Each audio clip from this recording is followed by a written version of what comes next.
So we retrofitted a retreat to 20 years earlier. We had old men live there as if they were their younger selves. So everything suggested it was 20 years earlier, and they would be talking about the past, but in the present tense.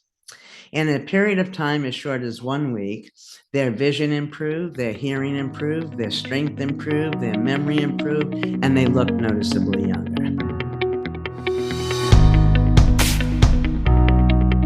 Welcome back, Leg Tuck Nation. It's been a while since we've done that one. Welcome back, Leg Tuck Nation. If you're new to the pod, welcome. Drew and Alex here for another week. We have outkicked our coverage as far as guests go. This week we are talking with Alex.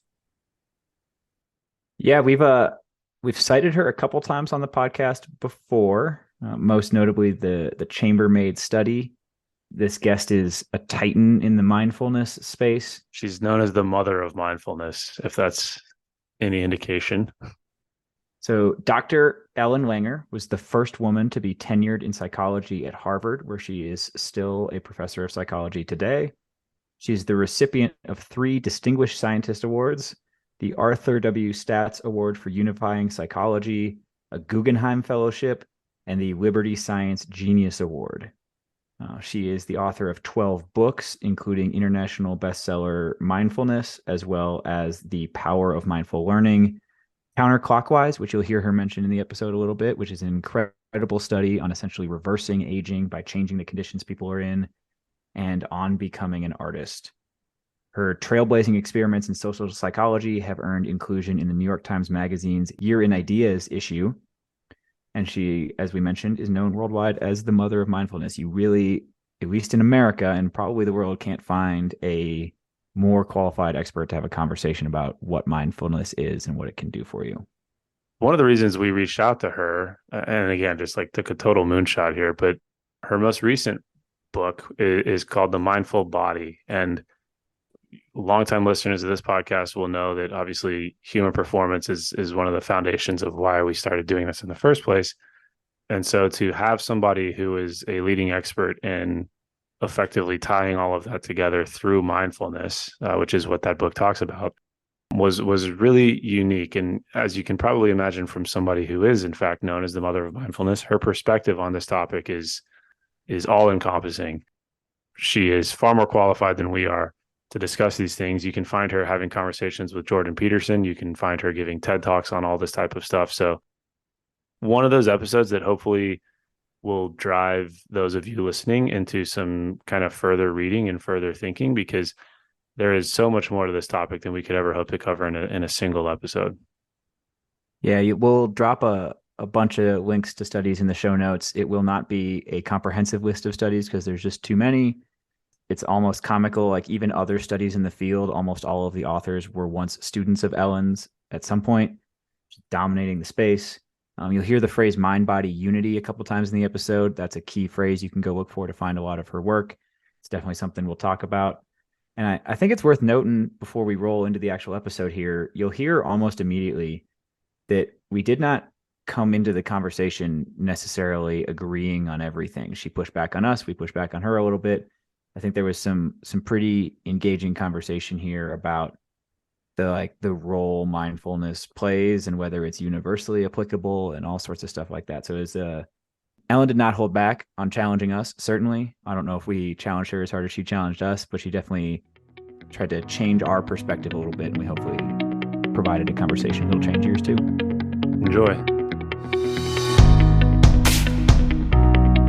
I do want to ask you kind of a dumb question, but I think it's an important one, which is what is mindfulness aside from the buzzword piece? Yes, no, that's a very important question, actually. I've been doing this work since the early 70s and have contributed, I think, to the use of the word, although many people don't understand or don't know what I'm actually saying. Many people, when you think of mindfulness, they think of meditation, and meditation is fine, but it's not mindfulness. Meditation is a practice you engage in to result in post meditative mindfulness. Mindfulness, as we study it, couldn't be simpler. It's the simple process of noticing new things. And when you notice new things about the things you thought you knew, you come to see you didn't know it at all. And then your mind naturally goes to it. Now, all of this research over so many years has made clear to me that virtually all of us are mindless most of the time. We're not there. And the problem is when you're not there to know you're not there. So I'm here to tell you that all of this work says that we're mindless, letting the past determine the present.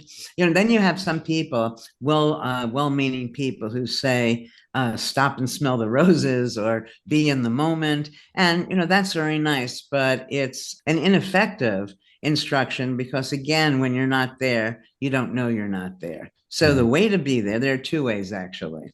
One is if you can just accept that you don't know. Uncertainty is the rule, not the exception. Everything is always changing. Everything looks different from different perspectives. All right. So then if you know you don't know, you sit up and you pay attention, right? It's because you think you know. So being mindless is essentially frequently in error, but rarely in doubt. Now, when you're actively noticing things about the things you thought you knew, then you come to the same conclusion. Gee, there's more to this than I thought.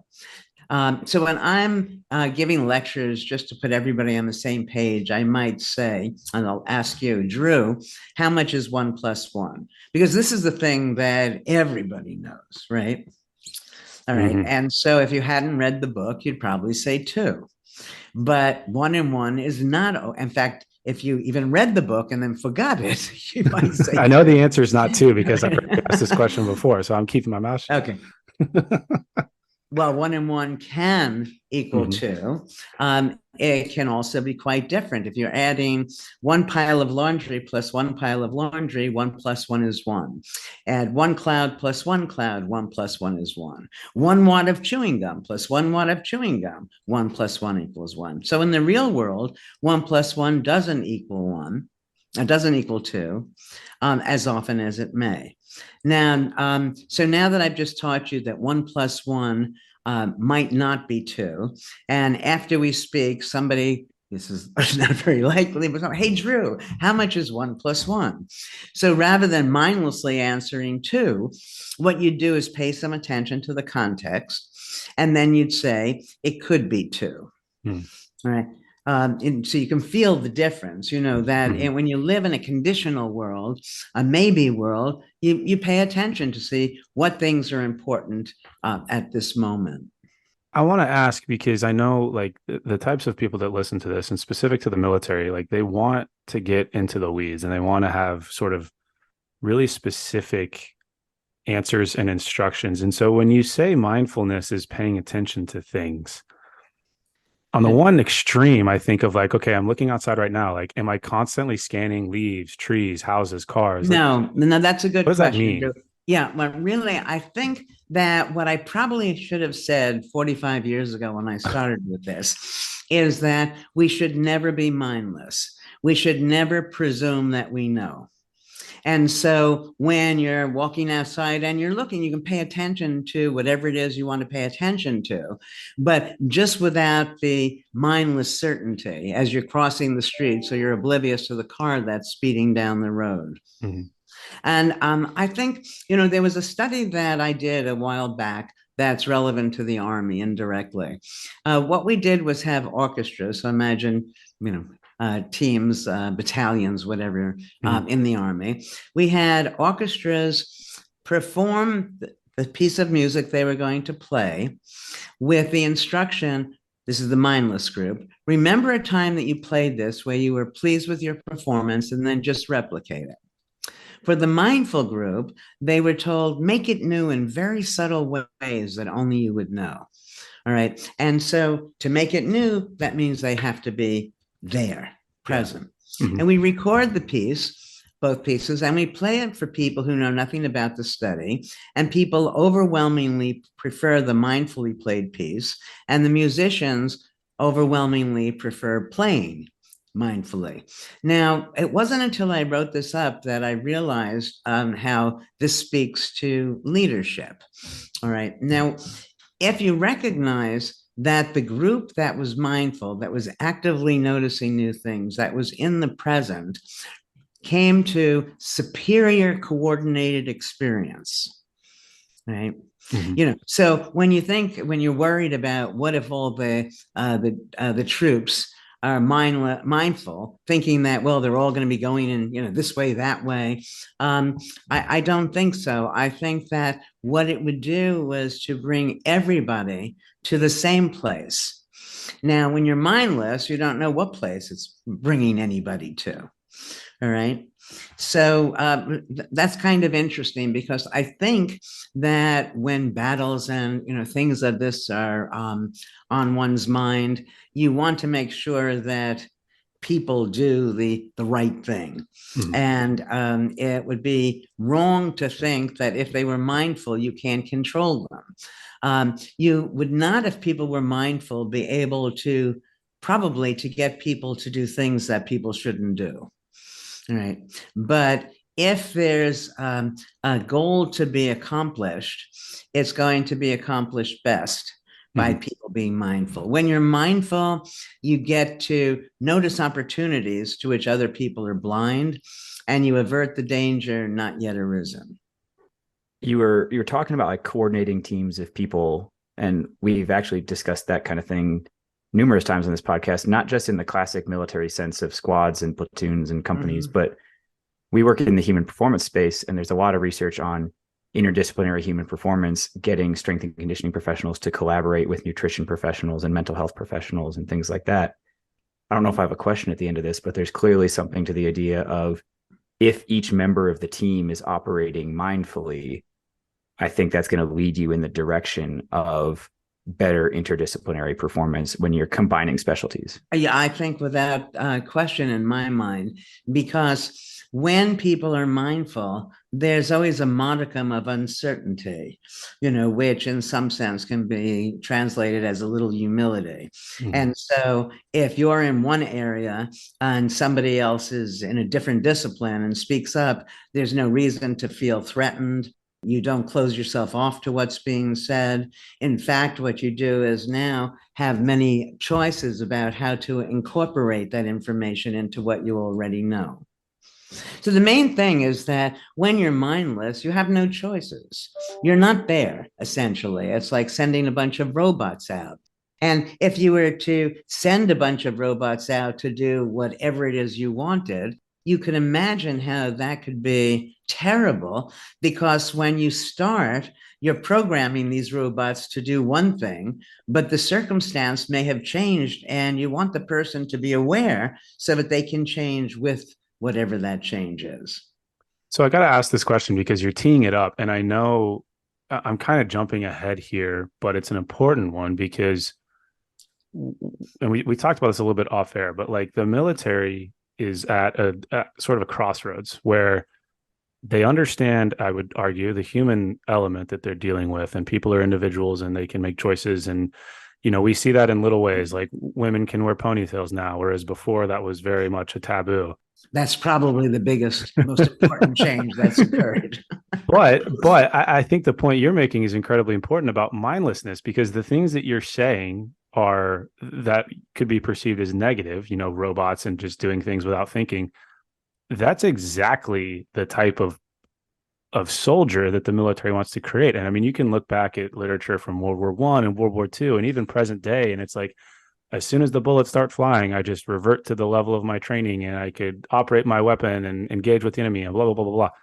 Yeah, you don't want that. What you want is for people to be present so they can take advantage of whatever is happening right at that moment, which may or may not be consistent with the original training. A homey little example that is more relevant for older people. And I ask people, what do? You're driving a car and the car starts to skid. Now, what most older people will say, you gently pump the brake. And that was true in the past for safety's sake. But now that we have anti-lock brakes, the safe thing to do is to press on the brake very, very hard. Mhm. So what in the past was unsafe now becomes safe, or the reverse of what I've just said. You're doing something to be safe, and it with the change is unsafe. And so we never know what things are going to happen. That I think to try to make people like robots, in some sense, relies on a mistaken belief in predictability. Because you have to program them to do something.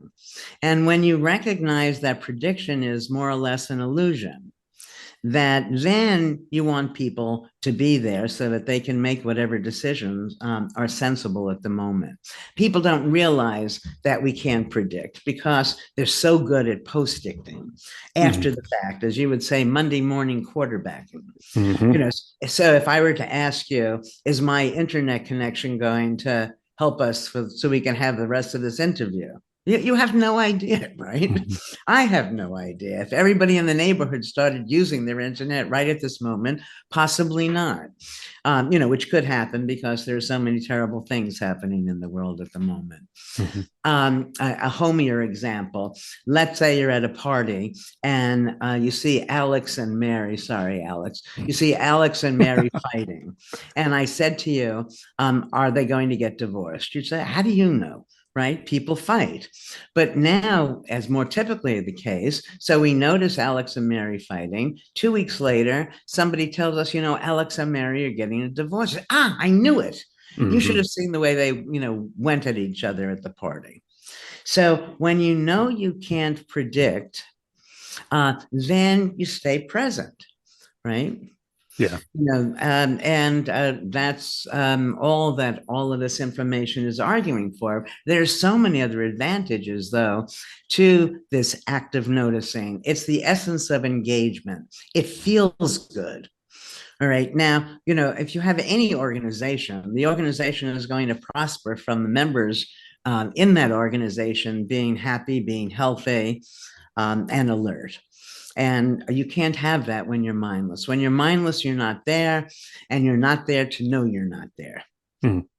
This isn't something I had remotely expected to talk about on this podcast. Well, there you go. That's what I said. You can't. Because you've been fighting with Mary, Alex. Stop fighting with Mary. We're getting close to the topic, though, because I think there's like a superficial idea of we want like robotic soldiers, and certain tasks do need to be trained that way. You need to know exactly how to respond when your weapon malfunctions and certain things like that.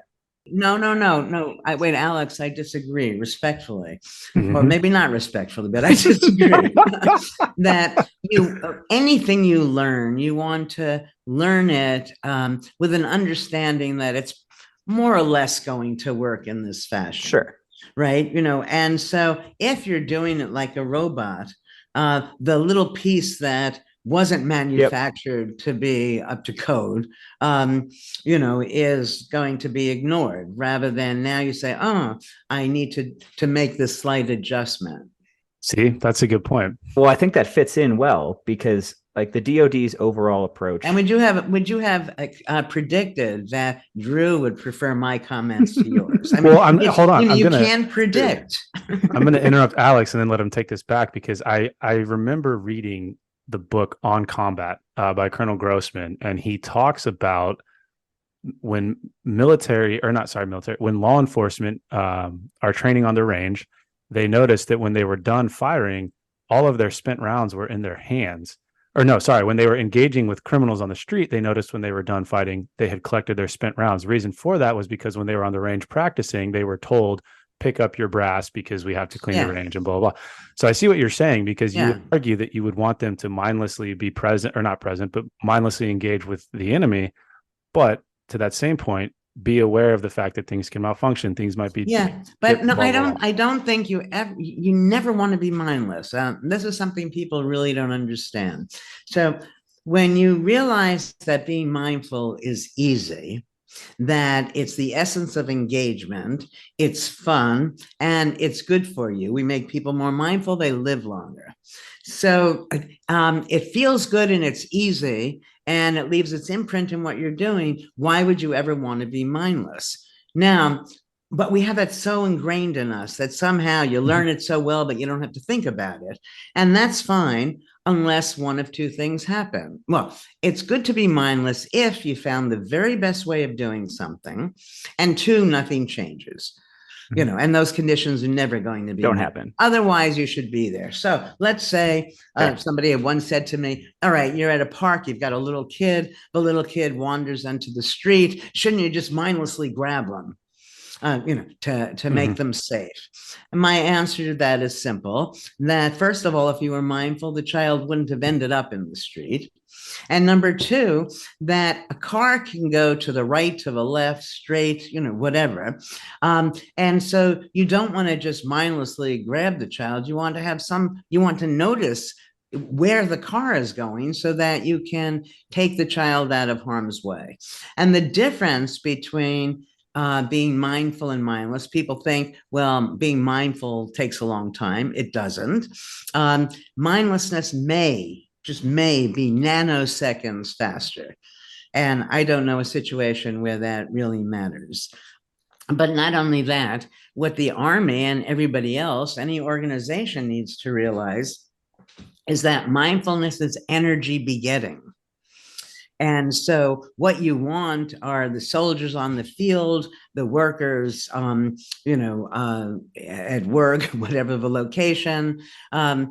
You want them to be there and top of their performance, not exhausted, and you're more likely to get that if everyone is mindful. It's also the case that when you're talking about anything where there are several people involved, interpersonal relations matter. And I don't know if the Army has paid much attention to this, but this is something that, I've done so many experiments with people, living longer, really important kinds of findings. Nevertheless, this one realization was one of the most important things to me.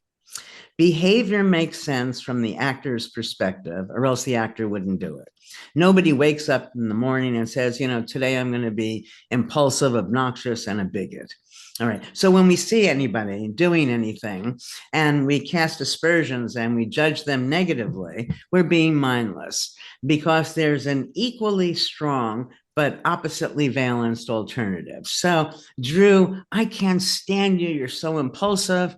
That's because from your perspective, you're spontaneous. And Alex, you are so inconsistent, it's hard to ever know what you're going to say or do. That's true. Because that's because from your perspective, you're flexible. All right. And when we recognize that any of these negative judgments can also, if we were mindful, be seen as positive, imagine how differently we treat people. So if I see Alex as inconsistent, I'm going to belittle him. I'm going to not trust him. Lots of things will happen. When I see Alex as flexible, now I care about him. I respect his views, and I treat him differently. And my feeling is, in all seriousness, that if you're going out and as a group doing some dangerous mission, I can't imagine there aren't tens, hundreds of ways in which caring for the people around you wouldn't be important. So I'm going to come back to that in a second, because that's exactly where we were going before this. But I do want to ask that how I got there without making a prediction. Yeah. So did you change your mind as to where you I'm absolutely changing my mind. He's flexible. He's very flexible. So your book highlighted that thesis, the concept that behavior makes sense from the actor's perspective rather than like traditional versions of rational actor model. But since I spend a lot of time thinking about like the psychology of health behaviors and lifestyle and exercise and things like that, how do we reconcile that concept with things like psychological inertia, where people know that a change would be good for them, but struggle to make that change? Yeah, I don't think they really know the change would be. People say, I want to lose weight. I want to stop smoking. I want this or that. If let's say you want somebody to stop drinking as much as they drink, and the person says, I don't want to drink a lot. The person isn't, because let's say it's not argument's sake, but for real, drinking damages your liver. Nobody is drinking in order to damage your liver. So they're not going to stop drinking when you say it damages your liver. You have to know why they're engaging in the behavior. Now, if you said to anybody, a person can do, when a person is anxious, doing X relieves that anxiety, should they do X? And when put in the abstract like that, you'd say yes. Everybody's behavior makes sense. So then the question is, to not put the person down for what they're doing, but instead to provide alternative means for them to get their needs met. In this case, reduce their anxiety. I like that. I think that's actually extremely helpful when we talk about like coaching people on lifestyle behaviors. Bringing it back to the military a little bit, as you were talking, I pulled up Mission Command, which is how the U.S. military approaches, theoretically at least, approaches giving orders and leading large organizations and things like that. And it's not actually new, goes all the way back to the Prussians, but I'm just going to read from the Joint Chiefs of Staff page their definition, which is mission command is the conduct of military operations through decentralized execution based on mission type orders. It exploits the human element, emphasizing trust, force of will, initiative, judgment, and creativity. And the idea there is that the U.S. military learned a long time ago that things don't go well when you tell people how to do something because you can't predict the scenario they're going to end up executing in. Right. We perform well when we have well-trained subordinate leaders who have a clear end state in mind, that we've explained to them what we want accomplished, but then we give them the latitude to figure out the how. And I think you've already articulated here why making sure those subordinate leaders are mindful and noticing things and understanding when the specific way they practiced might not be applicable sets people up for success, even in scenarios like combat where we might think mindlessness could be relevant. But what you just read suggested that the goal is etched in stone. And I think that too needs to be reconsidered. You want to see when people are mindless, goals, routines determine what you're going to do. When you're mindful, these goals, routines guide what you're going to do. Because sometimes something happens where you don't want to do what you had planned to do. You can't account for everything. And when you're telling people exactly what to do, then we're back to believing that you can predict what's going to happen. And all we know is that something's going to happen that was unpredictable. I don't know if during the process of inviting you on here and explaining to you what we do, we explained what mops and mows means. No. But I think you might have, but I didn't pay any attention to it. Wasn't being mindful. She was mindless. When I wasn't mindless. No, I was off doing something else. Your invitation sounded interesting, and so I said yes. I didn't have to read more about it and get on to other things. So that's on us, and I think it's useful to explain what it means right now because it's surprisingly relevant. So it stands for measures of performance and measures of effectiveness. Measures of performance being, are you doing things right? The tasks you were given, are you executing them properly? And I think we're generally pretty good at that because that's easy to quantify and easy to measure and things like that.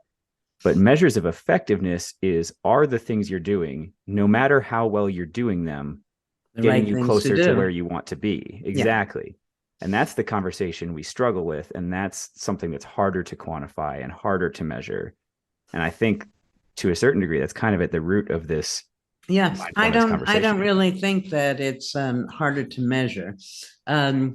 You just have to be clever. I was doing this work for a very large power and light company, and and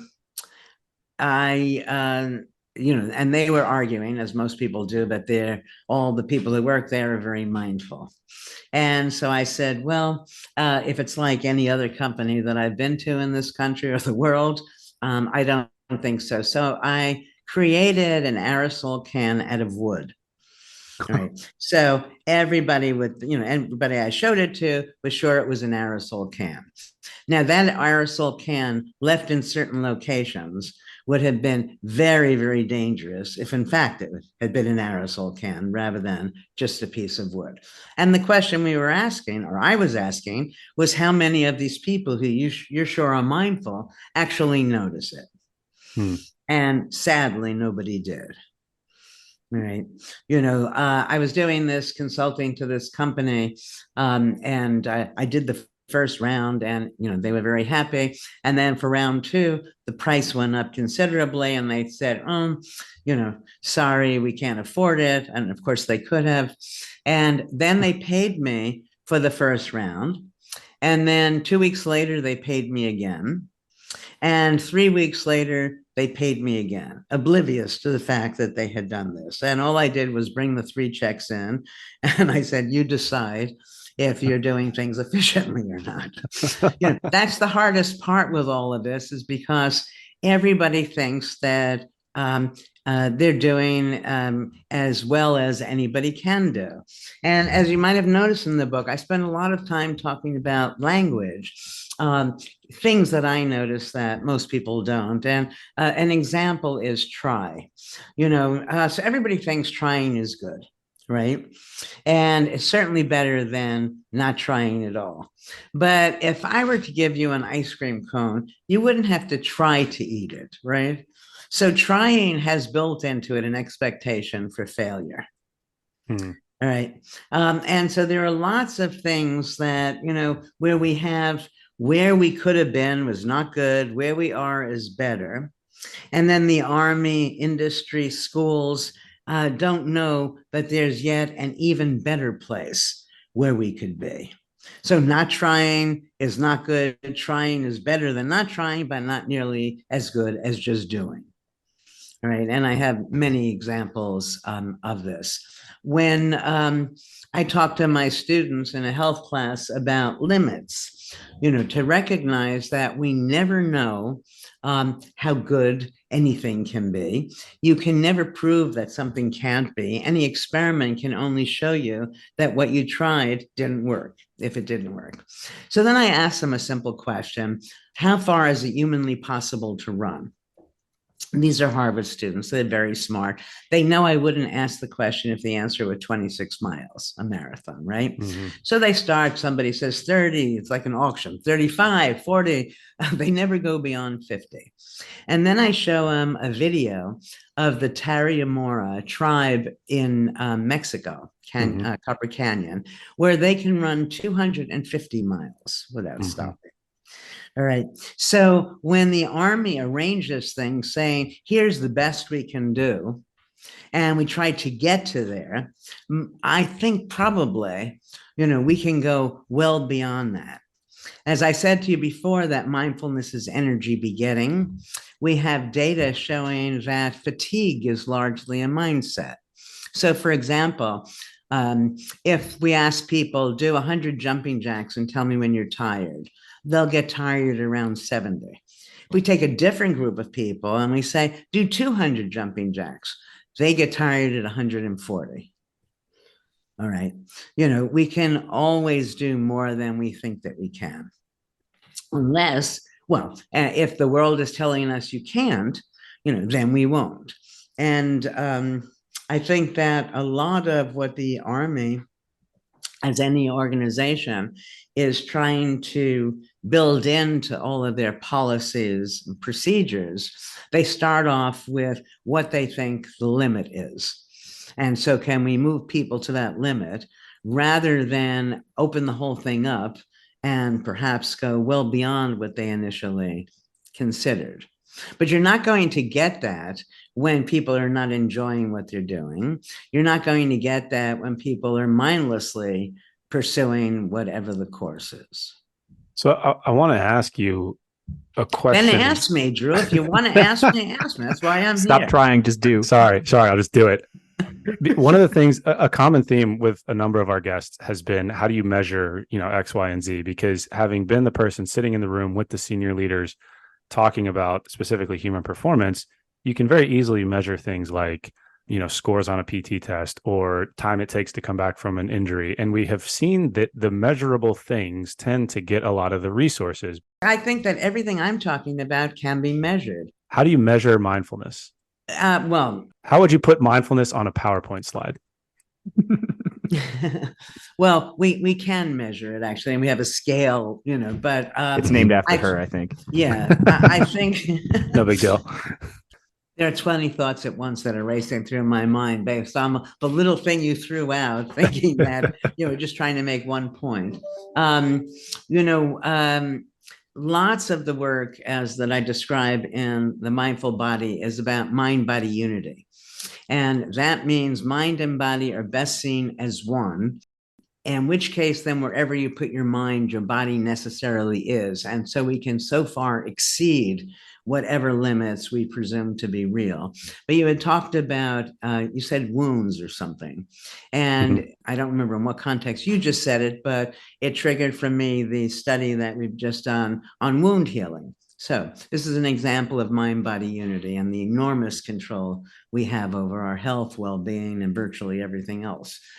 We inflict a wound. Now, I'm not a sadist, so we didn't really hurt people. It's not a gigantic wound, but a wound nonetheless. And we have people in front of a rigged clock.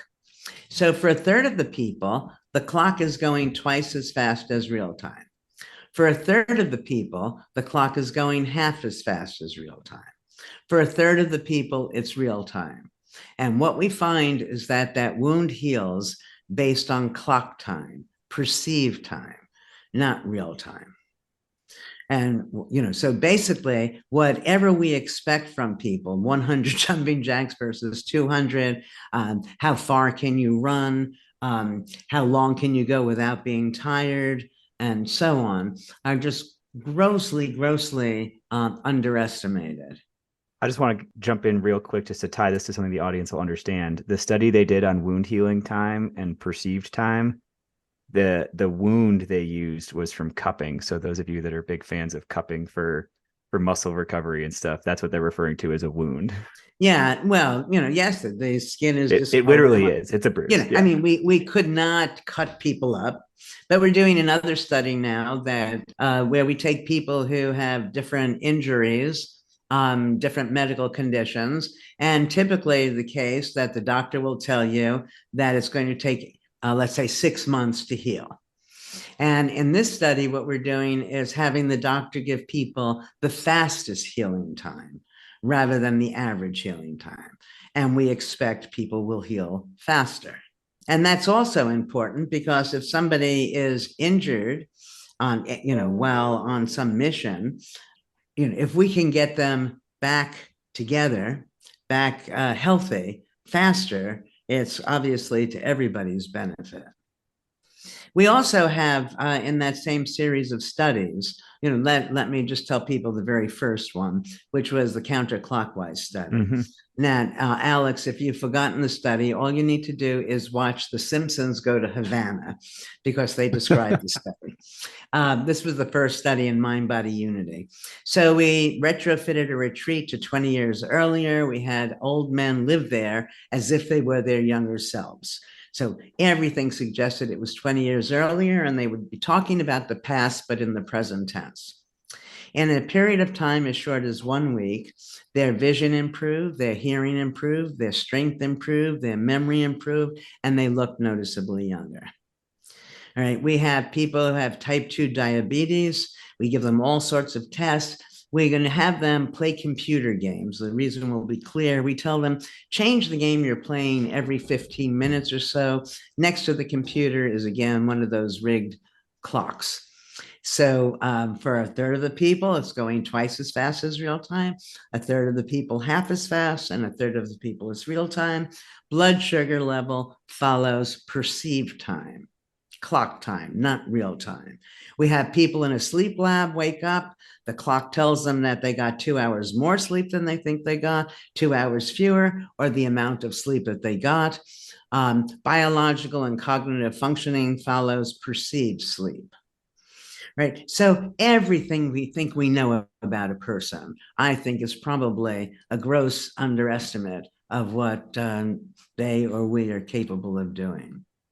So I'll just real quickly, you basically laid out a bunch of things I had planned on bringing up if you didn't bring them up, because I don't think we mentioned the invite. I've been citing your work for 4 years now. That's all. So it's kind of exciting to have. Well, he's only 6, so he hasn't been around. Come on. In my head, I'm only 6. That's why I'm so healthy. Right. But just some of those examples that rattled me. You talked about perceived duration of sleep being more important than actual duration of sleep. The one you mentioned about, like, if you tell people they have good genetics for endurance or you tell people they have bad genetics for endurance, that will change their performance more than their actual genetics. Yeah, that's my student Ali Crum did that study. I will also shout out. I kind of want to give you a chance to go over two particular studies because they're the ones I cite the most often. Yeah. In the past, I've attributed both of them to you, but one was only Ali Crum. You were not actually an author. Well, but I you trained her, it. so I get Shout out some. Ali. There you go. But the two I like, and I was about to mention that perceived level of activity influences health outcomes more than actual level of activity. Mhm. So I'm going to ask you to talk about the housekeeper study on that one, Yeah. or the chambermaid study. And then the other one that Ali Crum did that I think is real relevant here when we get into nutrition is the mind over milkshake study, because I think that one's fascinating as well. Yeah. Okay. Well, so the chambermaid, which was the second study in these mind body unity studies, all we did, well, first of all, chambermaids, as you know, are women who are working all day long. That's exercise is essentially what their work is, making beds, cleaning sinks, and so on. Oddly, they don't think they're getting any exercise because exercise, according to the Surgeon General, is what you do after work. And after work, they're just too tired. Okay. So all we did was divide a group of chambermaids into two groups, where one of them, we taught them that their work was exercise. That's all. Work making a bed is like working on this machine at the gym and so on. So now you have two groups. One group that knows their work is exercise. The other group doesn't realize this. In a period of time, I guess it was 2 weeks, 3, I don't remember how long the study was. We now take our measures. The groups are not working any harder than each other. They're not eating any differently. Nevertheless, the group that now changed their mindset now realizes that their work is exercise. They lost weight. There was a change in waist to hip ratio, body mass index, and their blood pressure came down just from changing their mind. If you believe that something is, it will play out physiologically as if it is the bottom line. And so the milkshake study, you're eating a milk, drinking a milkshake is a study I think people love to be in. And you think it's high calorie or low calorie, and then your body, responds accordingly. All right, that I don't think that your listeners or even you can fathom. It took me so long to realize what all of this really means, that we haven't come close to what we can be. And then we have environments where stress is sort of taken as a natural part of life. And army life, I would think, would be part of this. And I think that that's also a very big mistake. Stress is a psychological concept. It's the belief that something is going to happen, and when it happens, it's going to be awful. And as I said, we can't predict. So you want to alleviate some of that stress, first just come up with 5, 6 reasons why it might not happen. So you went from it's definitely going to happen to maybe it will, maybe it won't. And then turn it around and let's assume it does happen. How might that be a good thing? So if we put aside battles in the army and some, life and death, but everything else, and say, what is the hidden advantage in that? And so then you're in a position where this thing may or may not happen. And if it happens, it'll be fine no matter what. And stress becomes a thing of the past. For everyday people and for your army folk when you're not on the battlefield, something also very simple that I think is effective is simply to ask yourself, is it a tragedy or an inconvenience? And almost always we're dealing with inconveniences.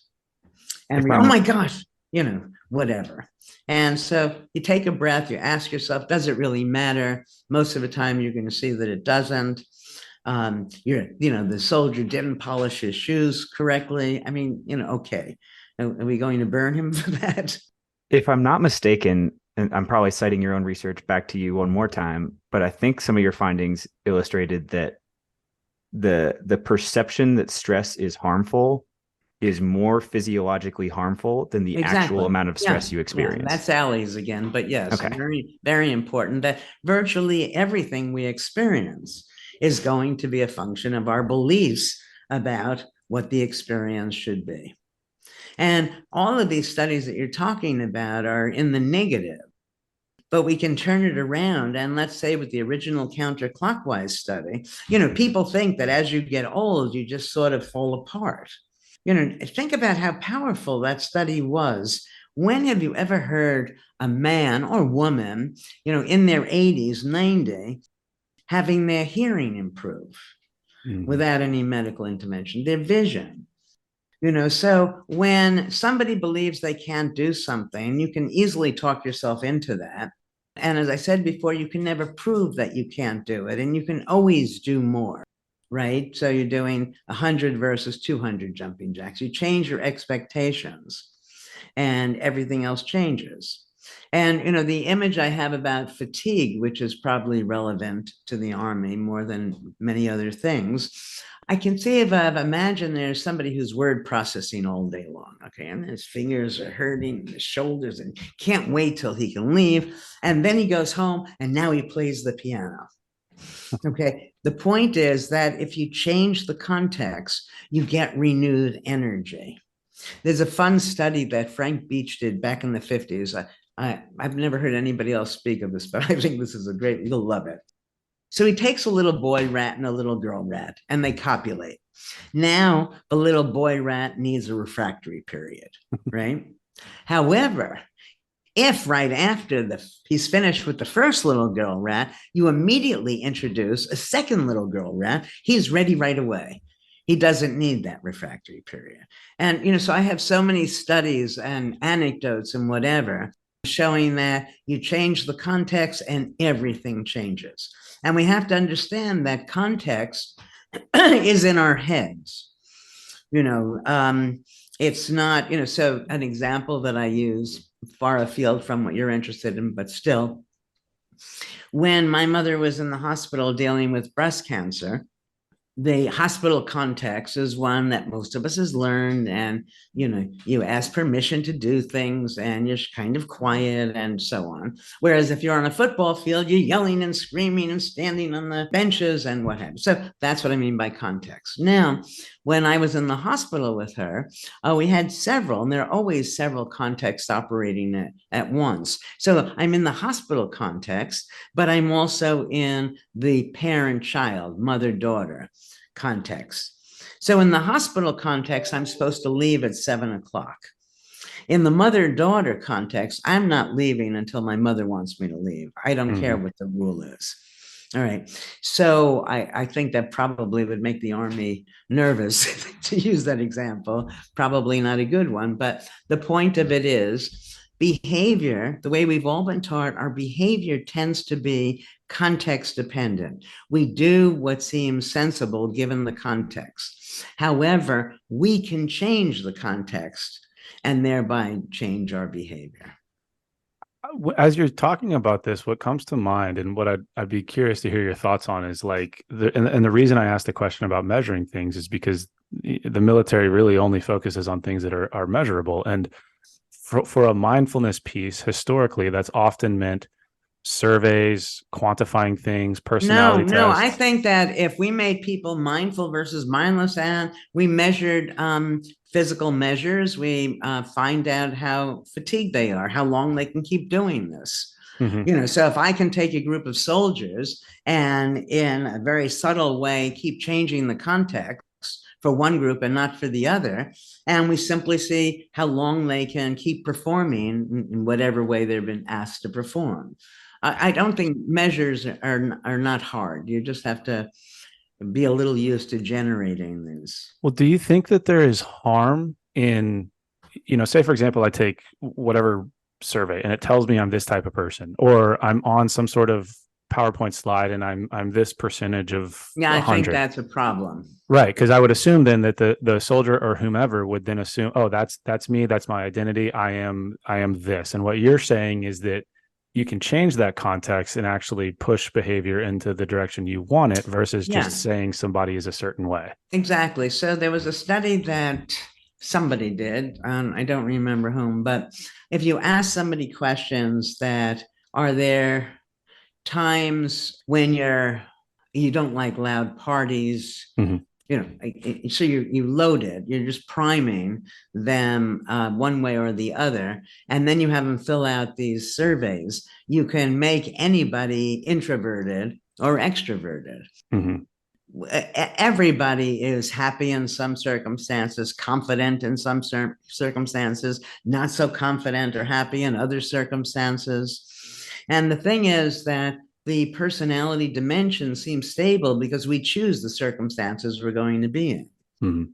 But I think people need to understand that anything that's based on science, and I'm a scientist, so science is important, but not because I'm a scientist, but I'm a scientist because it's important. We have to understand that experiments, science, only gives us probabilities, Mhm. which says that if we were to do the exact same study again, which we could never do exactly the same study, if Right. you were going to run it through, the next time you do it, you're a little older. It's never Mhm. exactly the same. But let's assume it was the same. The findings are likely to be the findings you got the last time. Okay, so it gives you probabilities, and then people writing textbooks, teaching courses, giving talks, translate those probabilities into absolutes. 1 and 1 is 2. All of the facts that you think you know are not true some of the time. Mhm. So when we give you something and it says, yeah, lots of times you are introverted, for example, that doesn't mean you aren't also at times extroverted, Right. right? And you're not trapped by it. And I think that there's people make a mistake in thinking that they're not able to do A, B, and C. As I said before, you can never provide evidence that you can't do it. So you Mhm. try, if this doesn't work, you try it some other way. But people seem to be different. And some of those differences that we see among us are okay as long as we have enough respect for you, no matter where you fall on the scale. Right. Because most of the scales that are given have a winner and a loser. Right. And I think, I wrote a little song for a little ditty for my grandkids when they were 5. I'm not going to sing it for you because I can't carry a tune, but I should because that's the point of it. And it's very simple. Everybody doesn't know something. Everybody knows something else. Everybody can't do something. Everyone can do something else. And so if you apply that to the army, where you have the big shot generals and you have the know nothing privates, if we really keep that frozen, that better to worse, we're giving up a lot of information. An example that I'm used to using, I was doing this lecturing in South Africa, and I was at this fancy hotel one afternoon, just taking a few hours off, and I was down by the pool. And I noticed there was a lot of real estate that the hotel owned that was simply not being used. And the only person who knew this was the lowly cabana boy. All right. Everybody has some information that can be important. And this came to me in a way that we can make it relate to the Army, but just the more general case, we were having a massive amount of furniture delivered that we were going to put in the basement, okay, until it was going to be used. And I said, the genius, there is no way that all of that can fit in that space. Now, the person who is going to put it all in that space is uneducated, thinks very little of himself, is somebody who most people would not think very highly of on many dimensions.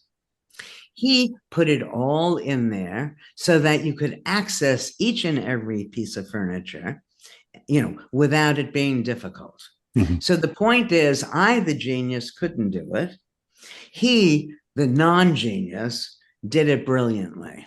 Mhm. And I think when we have a rigid sense going from worse to better, that we don't take full advantage of the people on the low end of the stick, that cabana boy or this man I'm talking about, and what they can bring to the situation. And I think that the Army can be, I'm not suggesting that we rotate the privates and make them generals or, what have you, but I am suggesting that what we do is realize that these people have information that we don't have. They have a viewpoint that could be relevant. That if you took somebody who grew up in an upper middle class family, trained, and the training is all based on our predictions, what we think is important. And then you take somebody who is less fortunate, and now we're going to go into some town in the middle of nowhere that's poor and what have you.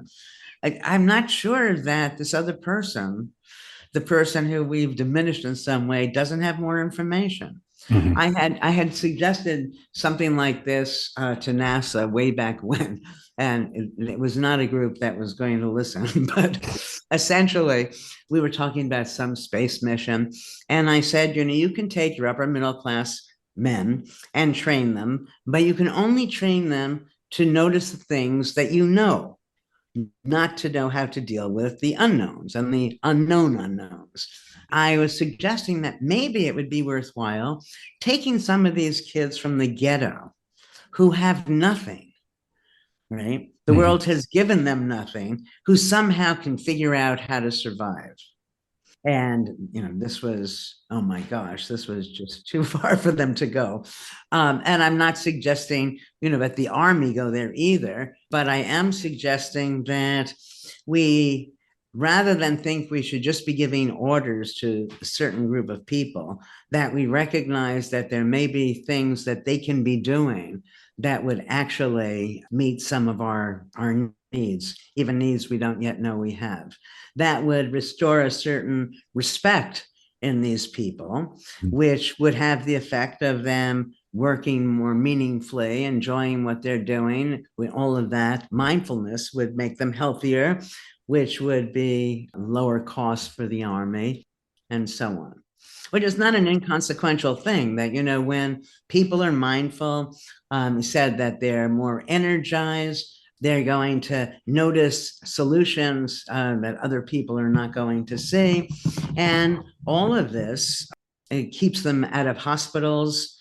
I mean, it's like a win-win-win, how many wins solution to whatever problems we come up with, as far as I can see. So, since we're coming up close to an hour here, I do want to quickly go through a few that I think might help in terms of pointing us in the direction of practical implementation of some of these things. One that I pulled out, you mentioned it in Mindful Body in the context of one of the studies on training people for mindfulness, and I want to make sure that I'm interpreting it right. It talks about the main tenets of mindfulness, and I want to make sure these are like what you would recommend as far as teaching people. And it lists 4 of them: understanding uncertainty, importance of noticing variability, generating novelty, and recognizing that evaluations of good or bad are in our heads, not the external world. Is that what you would use for a basic framework? Sure. Yeah. Why not? Okay. I mean, you could add other things to it. It would be accepting uncertainty, exploiting the advantages to this uncertainty, to knowing that whatever we think we can do more, that everybody has something to offer, and then the 4 you mentioned. So just to give an example of where this was applied, and this wasn't necessarily teaching people mindfulness, it was kind of indirectly. This was part of our visualize. measuring mindfulness. Yeah. Yeah. So a study I want to point to in terms of a practical application that was in fact in a somewhat military setting was a study on MIT ROTC students.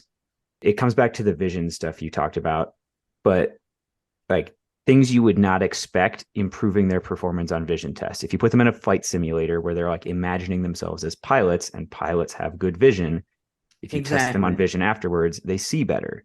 Exactly. And even, like you mentioned jumping jacks earlier, if you have them do a bunch of jumping jacks, athletes tend to have good vision. They're thinking of themselves as athletes. You test them on vision afterwards and they see better. Yeah. So this started, with me as a doctor and being given the Snelling eye test. And I look at this, and we have a bunch of letters that make no, have no meaning, and they get smaller and smaller. And I go, this is set up to lead me to expect that soon I won't be able to see. And so what we did was reverse the eye chart. So now the letters got larger and larger, thereby changing the expectation that soon I will be able to see. And when you did that, people were able to see things they couldn't see before. Along those same lines, most people can see about 2/3 of the way down the eye chart. So we started the chart 1/3 of the way down. So now 2/3 of the way down, we're going to be much smaller letters. And again, people could see what they couldn't see before. I think the important part that's relevant to vision and what you were asking me before is to recognize that everything is in motion. And when we take measures, we tend to hold things still.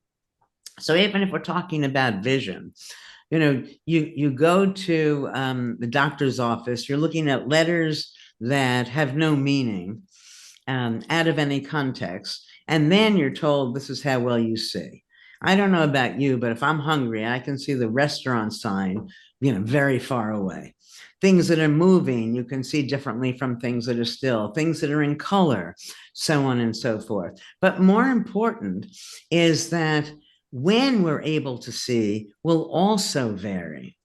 And so if you didn't put on those glasses immediately, and instead were, just seeing what you could see, and then noticing when you're having trouble seeing, and, and then ask why. Well, so let's say you're an early riser and you start having trouble seeing around 2 p.m.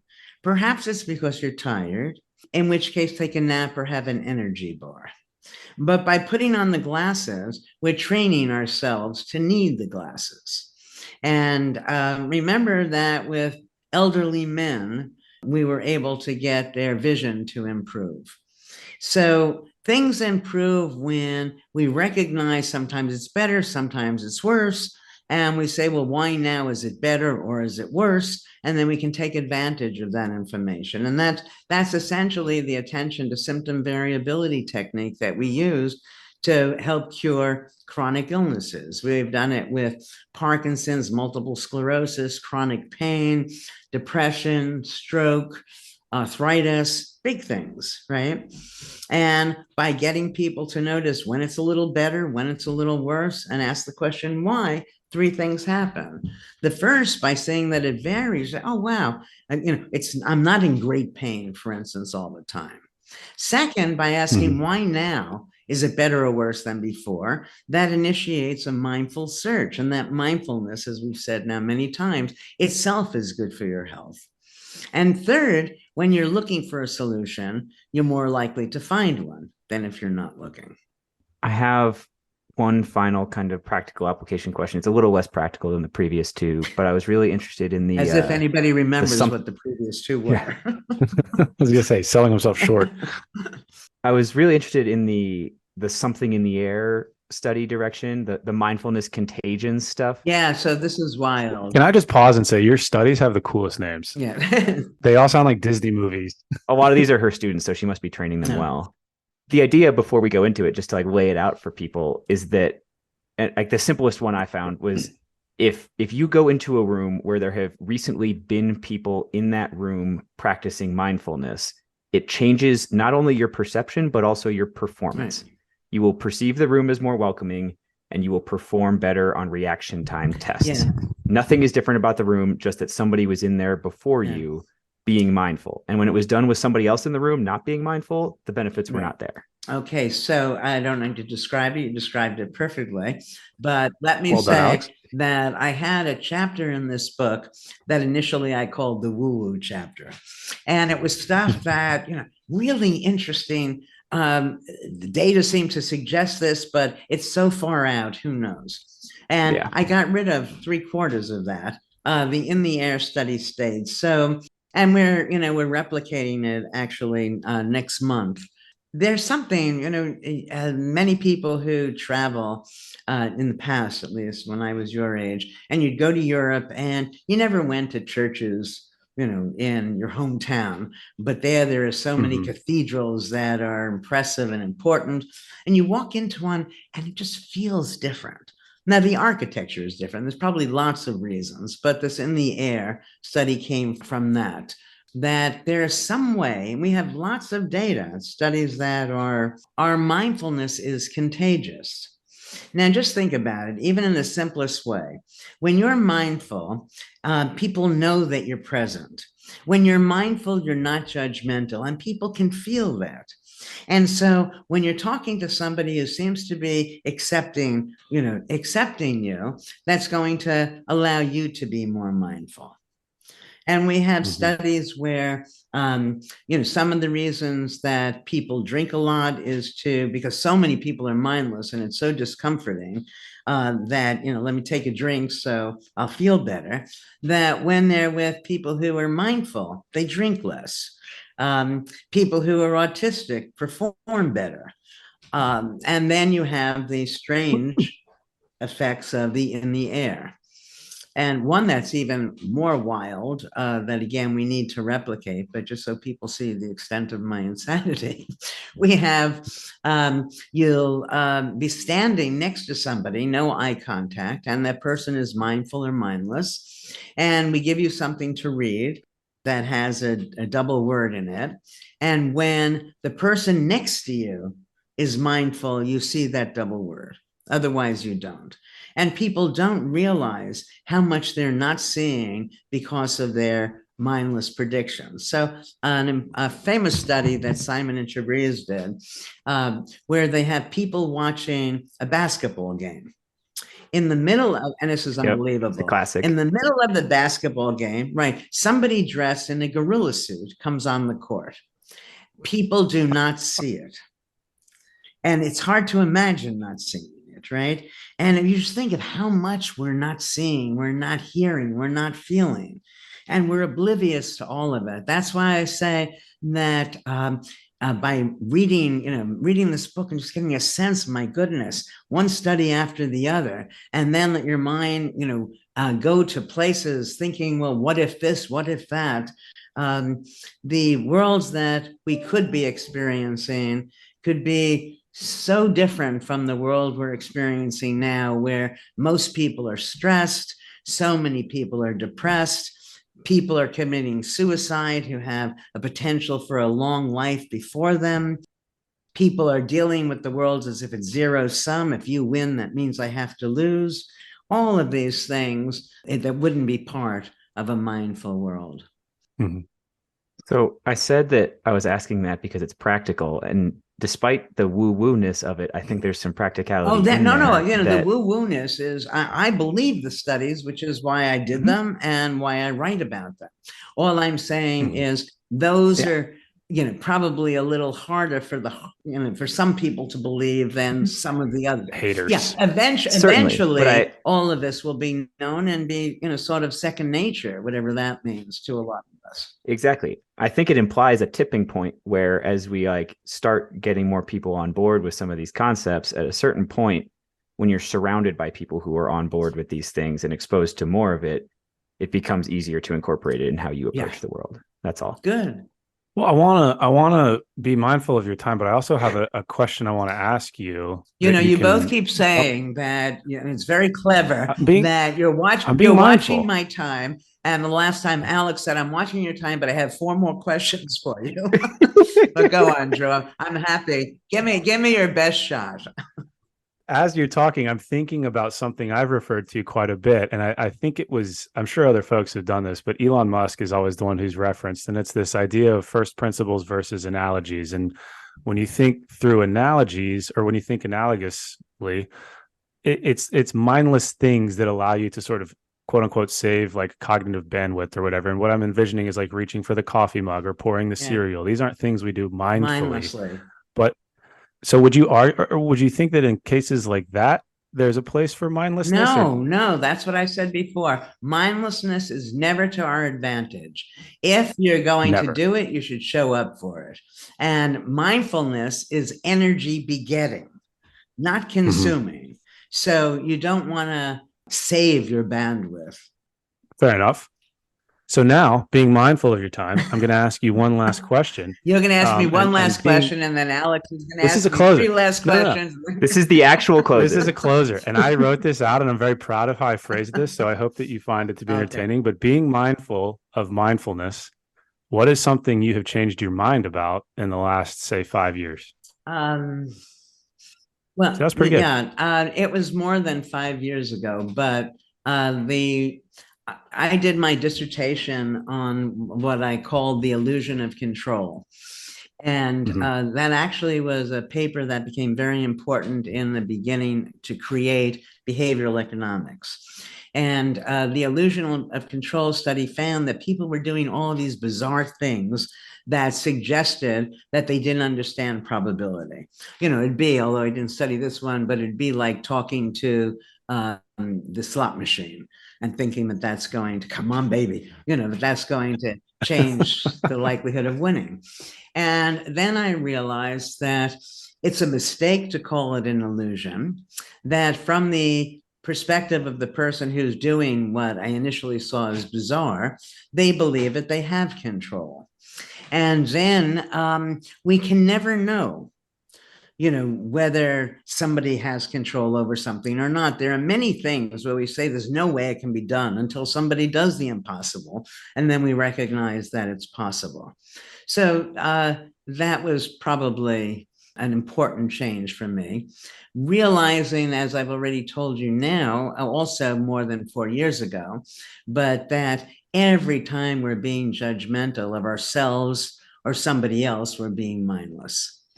That presuming that there's only one way of seeing that behavior, and God, are you an idiot for doing it, rather than realizing there was some good reason from your perspective. People say to me all the time with some of these studies, what did I expect to happen? And I expect it to have a positive effect, or else I wouldn't do the study in the first place. That the first study where we gave people choices, elderly people, mindful choices to make, and then we found out that they live longer. Well, why would I measure how long they live if some part of me didn't think that it's going to result in longer life? That doesn't mean that when you get the effect, that's a big one like that you're not, oh, wow, you realize you were hoping, you thought, but now you have confirmation for it. I forgot your question, but why don't you shape your question to my answer? Perfect. No, just asking what you changed your mind about. And I think you nailed that on a number of different occasions. Yeah, no, I think people often have the wrong, at least for the way I practice science, the wrong understanding of it. For me, I see something. I see myself responding, let's say, in a way that's different from other people. And then I start questioning why, and then I do the study. So I've already seen it to be true, and then I set up the study essentially to see if it's widely true or, was it a fluke, more or less. So I'm not going to be surprised quite as often. That for the original study that for this mind-body work that I mentioned now, it's very nice when you have something like the ultimate dependent measure, people alive or dead at the end of this. And, so people could argue with me that my explanation for it might be different from what they would think their explanation for it. But by and large, my greatest goal is to show that it's possible. And I think that all of my work can be understood as pursuing the psychology of possibility. Well, I can't think of a better way to end it. So, Dr. Langer, thank you very much for your time. This has been a fascinating conversation. I'm going to go through the rest of my day paying a lot more attention to a lot more things. Good. Okay. Well, I've enjoyed it. And thank both of you. Yeah, thank you. Hey, Alex, let's cover our ass real quick. Oh, great idea, Drew. All right, guys. The views and opinions expressed in this program are those of the speakers and do not necessarily reflect the views or positions of any entities they represent. Thanks for tuning into this week's episode. Before you go, please rate and review the pod on the listening platform of your choice. You can also visit us on our website at www.mopsinmos.com. That's mops, the letter N, mos.com. You can check out the library of podcast episodes, our latest blog entries, any helpful resources, and also sign up for our newsletter. Drew nailed it. Just to underline a couple of things, the podcast entries have in-depth show notes on the website. So if you missed anything or you want to read any of the research we talk about, it is all there. You can, at the bottom of the website, sign up with your email and receive future updates from us. The blog posts go a little bit more in depth in kind of written form on a couple of topics we get questions about all the time. But most importantly, I just want to ask all you guys, our best way the word gets out is absolutely word of mouth. So tell your friends, tell the people you work with, anybody you think would find it useful. Thanks for spreading the word. If you have any questions or comments, feel free to shoot us an email at either Drew or Alex at mopsandmos.com. Or there's a contact form on the website. Thank you.